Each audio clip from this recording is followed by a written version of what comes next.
අද ජේ.පී. කාර්යෝ විවරවටලා ඉන්නේ. හැබැයි මේ අනුර කුමාර දිසානායක උතුරේ ගිහිල්ලා උතුර ජනතාවට තර්ජනය කරනවා. උඹලා අපිට ඡන්ද දුන්න නැත්නම් අපි ඡන්දෙන් පස්සේ බලා ගන්නවයි කියලා. උන්ට ආගමක් නැහැ. ඔබතුමාලගේ කෝවිල බුල්ඩෝසර් කරන්න ඉඩ තියෙනවා. පන්සල බුල්ඩෝසර් කරන්න ඉඩ තියෙනවා. බෝධිය ගලවලා දාන්න ඉඩ තියෙනවා. එළියොත් පචයක් අනුරාවොත් එහෙම හොය මිනිස්සු මරණ තත්ත්වයක් තමයි තියෙන්නේ. ආයෙසරයක් 88 89 මේ රට ඇතුලේ නිර්මාණය වෙනවාමයි. කට එළියොත් පචයක් අනුර කුමාර දිසානායකලා වෙනුවෙන් කඩේ ගියාට කමක් නැහැ. හැබැයි මේ අය බලයටපත් වුණොත් ආයේ Facebook කොටන්න හම්බෙන්නෙත් නැහැ. කට එළියොත් පචයක් අවසාන නිදහස් මැතිවරණය මේ මැතිවරණය වෙනවා අනුර දිසානායක දිනුවත් මිත්‍රවරුනි. මේ රටේ ආගම ඉවරයි. මේ රටේ නීතිය අවසන්. මේ රට පක්ෂ යාන්ත්‍රණයක් බවට පත් වෙනවා. කට එළියොත් පචයක් මිත්‍රවරුනි, ඊටාම බරපතල අනතුරක් මේ රට ඉස්සරහා තියෙනවා. මොනවා හරි කරුමකට අනුර කුමාර දිසානායක මේ රටේ ජනාධිපති වුණොත් මේ රටේ බුදුදහමට ආණ්ඩු ක්‍රම ව්‍යවස්ථාවෙන් සහතික කරලා තියෙන ඒ අයිතිවාසිකම අපිට අහිමි වෙනවා. කට එළියොත් පචයක් සම්විධියකින් වැරදිලා හරි අපි කියමුකෝ ඒගොල්ලෝ බලයට ආව කියලා ඉවරලා පෙට්‍රල් ලීටර රුපියල් 600ට කියලා නතර වෙවි.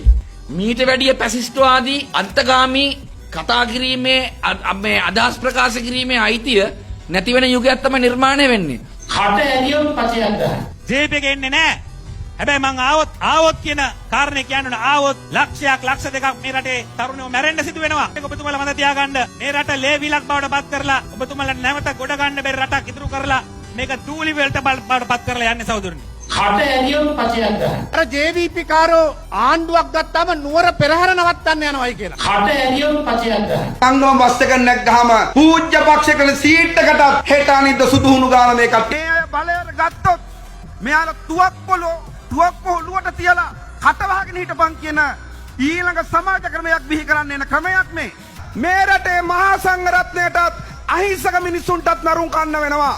මුස්ලිම් සහෝදරයන්ටවත් දෙමළ සහෝදරයන්ටවත් සිංහල සහෝදරයන්ටත් ආගමක් අදහන්න බෑ. ප්‍රසිද්ධියේ පෙරහැරක් කරන්න බෑ. අපේ සංස්කෘතියක් අදහන්න බෑ. කට එළියොත් පචයක් කතා කරන්න ඉඩ දෙන්නේ නැහැ. ජනාධිපති විවේචනය කරන්න, අගමැති විවේචනය කරන්න, එක එක විවේචන කරන්න, සංවාද කරන්න ඉඩ හම්බෙන්නේ නැහැ. අනී මාධ්‍ය ආයතනයක් විතරයි තියෙන්නේ.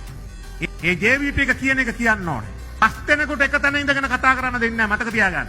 තහනම්. ඒවා රාජ්‍ය විරෝධී ක්‍රියා හැටියට නම් කරනවා. මාලිගා පූජා නැහැ.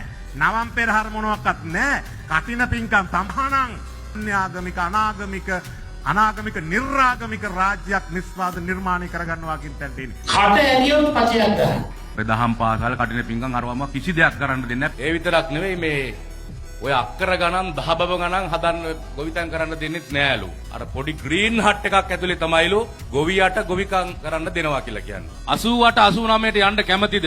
එයාලා කියනවා දහම් පාසලුත් නතර කරනවා. පෝයකුත් නැහැ. සිල් ගන්නවත් බෑ. පෙරහැරත් නැහැ. මහාන වෙන්නත් බෑ. ආගම අදහන්නත් නිරාගමික. මිනිමස් කාපු જાතියක් උන්. එහෙම යුගයකට යන්න කැමතිද? කට එළියොත් පචයක් මෑත කාලේ කිසිම කාලයක් තුල වැඩිම බොරුවක් කර කට ඇරියොත් පචයක් ගහන කට ඇරියොත් බොරු කිය.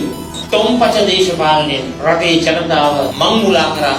දැන් බොරු ගහලා පච ගහලා තොම්පචය කියන ලේබල් එක ඇදුණයින් පස්සේ බොරු දේශපාලනයේ රෙඩ දෙන්න එපා. මෙහෙම බොරු කියන අහලවක් තියනවද?